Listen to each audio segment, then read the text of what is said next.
The spot where her body was found is now marked by a police tent. It's about 50 yards from the main road here. This is an area known locally as a nature reserve. It's just next to a private housing estate. The woods themselves are popular with joggers and dog walkers. You know that nervous excitement you get before a first date?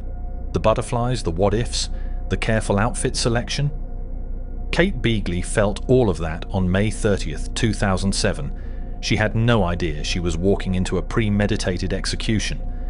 May 18th, 2007. Kate's out with friends at a club in central London when this guy approaches her. 27-year-old Carl Taylor, fitness trainer, martial arts expert, children's football coach, chatty, flirtatious. Seemed harmless enough. Kate gives him her number.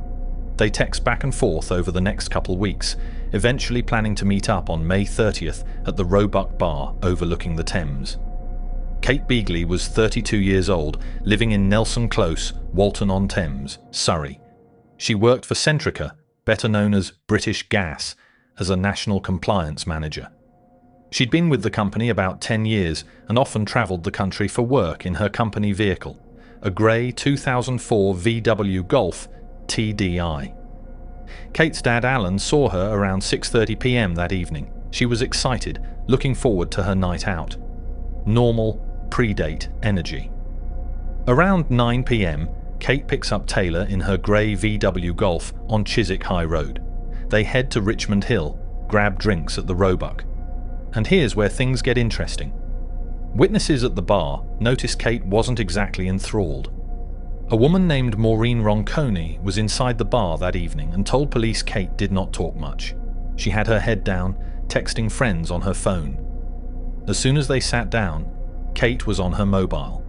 Taylor's talking eagerly, but she's clearly more interested in her messages.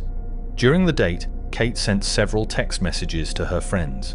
Those would be the last anyone heard from her. After their drink, they head outside to sit on a bench overlooking the Thames. The area is known for beautiful views. It's not uncommon for people to sit there and admire the scenery. Kate quickly loses interest and tells Taylor she wants to go home.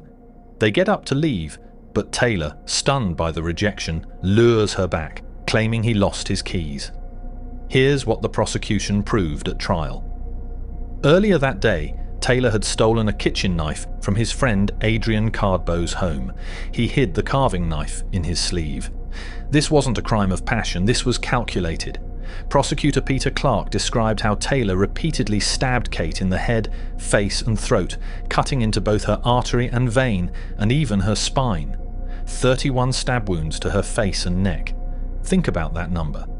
31 times. Now here's where it gets even more twisted. The court heard how Taylor wrestled with Kate's body, trying to fit it into the passenger seat, then the back seat, before finally laying her on the roadside so he could lift her into the boot. He drove to Oxhay Woods near Watford, Hertfordshire, stripped and cleaned her body with mineral water, trying to wash away DNA, then dumped her naked in the undergrowth. But Carl's night wasn't over.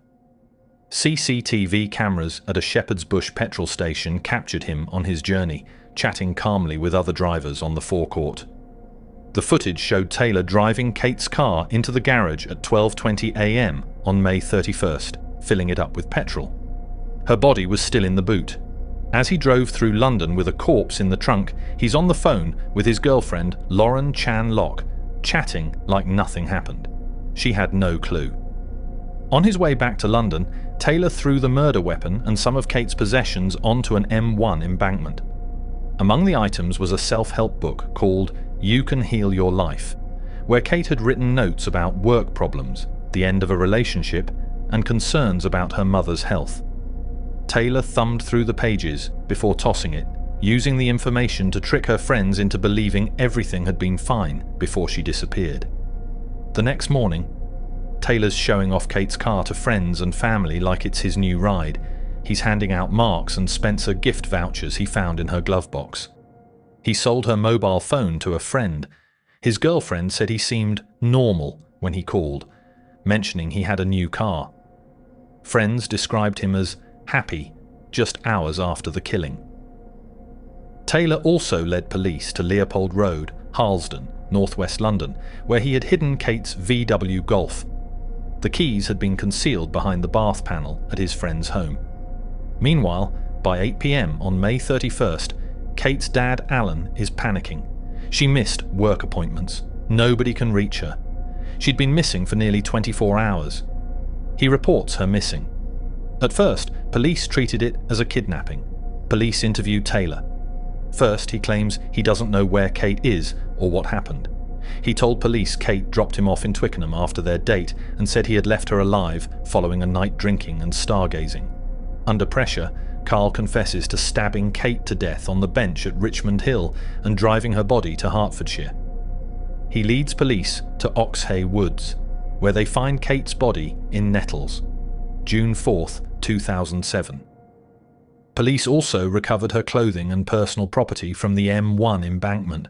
You'd think confessing means he's done lying, right? Wrong. Despite admitting everything, Carl pleads not guilty. The prosecution argued Carl went on the date with the intention to murder Kate so he could steal her car. But Carl's defense? Absolute madness. He claimed Kate committed suicide by grabbing the knife that fell from his cardigan's sleeve and stabbing herself over 30 times in the face and neck after being overcome by a dark and cold side.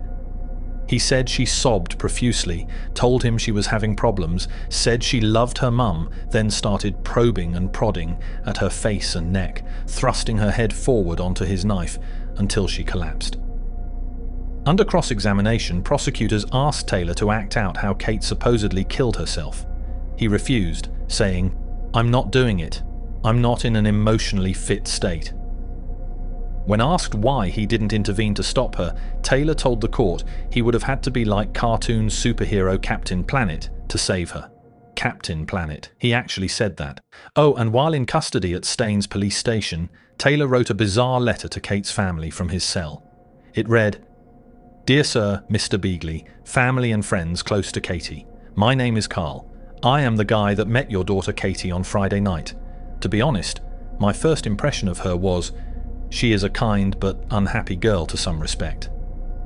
Anyway, for the short time I met your daughter, I began to see she was an angel, but in the dark. Even though Katie is not with us, she still shines brightly as a star in the night sky. I might have took your daughter's life, but we all know, some of us more than others, that her heart still beats in the good we all do, and her soul lives on with all the good memories of her. Without any doubt what I did was wrong. But ask yourself this, whose life have I really taken?" Police wisely decided not to show this to the family. But wait, there's more. A week after his arrest, Taylor sobbed in his cell at Wandsworth Prison to guard Joseph Cloram, giving yet another version of events. "It has all started to sink in, what I've done. I have killed the girl and now this. This is the rest of my life. This is what I'm looking at for the rest of my life. I didn't want to kill her. I don't know what happened. I had the knife on her neck and I was trying to get her car keys. But she wouldn't give them to me and then started moving and shaking and the knife went into her windpipe and she died. So, let me get this straight. First it's, I don't know what happened to her. Then it's, she dropped me off. Then it's, she killed herself with my knife. Then it's, I was trying to rob her and it was an accident." This guy couldn't stick to a story if his life depended on it, which, ironically, it did. March 5th, 2008. Carl Joseph Taylor, 27, of Bruce House, Kemble Street, Covent Garden, Central London, was convicted of murder and sentenced to life imprisonment with a minimum of 30 years. Judge Giles Forrester told him, "You are arrogant, you are manipulative, and you are highly dangerous. I am satisfied that this was a murder done for gain. You went to meet this girl equipped with a knife. She was doing no more than looking to you for friendship. You took advantage of the vulnerability of that girl for your own end. Your use of that knife was premeditated. It was concealed on your person, and then having carried out this violent deed, you took away and callously concealed the body, adding significantly to the distress of her family and friends. When the verdict was read, Kate's friends hugged and cheered. One shouted, 'Enjoy yourself, Carl,' as he was led to the cells. Kate's father, Alan, spoke about their loss. I speak for us all when I say our lives will never be the same again. Our family has been devastated and life seems empty and meaningless without Kate. Today, flowers mark the spot close to where she died. One message reads, "We miss you, Kate, and wish you were still this side of the rainbow." On Wednesday, the 30th of May 2007, I left my only daughter Kate looking forward to an evening out. She was brutally murdered by the man she went to meet, and we never saw her again. Since then, our lives have been turned upside down. Kate was a loving, thoughtful daughter, sister and friend, as devoted to us all as we were to her. She was great fun to be with, and is missed tremendously by everyone who knew her. She had a gung-ho approach to life and lived it to the full. We cherish and are grateful for all the memories of the wonderful times spent together. The cruel and sudden loss of Kate has had an overwhelming impact on her family and friends, and I speak for us all when I say our lives will never be the same again. Our family has been devastated, and life seems empty and meaningless without Kate. Kate Beagley went on a first date. She did everything right, met in a public place, told friends where she was going, stayed in contact, and she still encountered a predator who came prepared to kill. That's the terrifying reality. Sometimes there are no red flags. Sometimes evil just shows up with a charming smile and a knife up its sleeve. Rest in peace, Kate Beagley.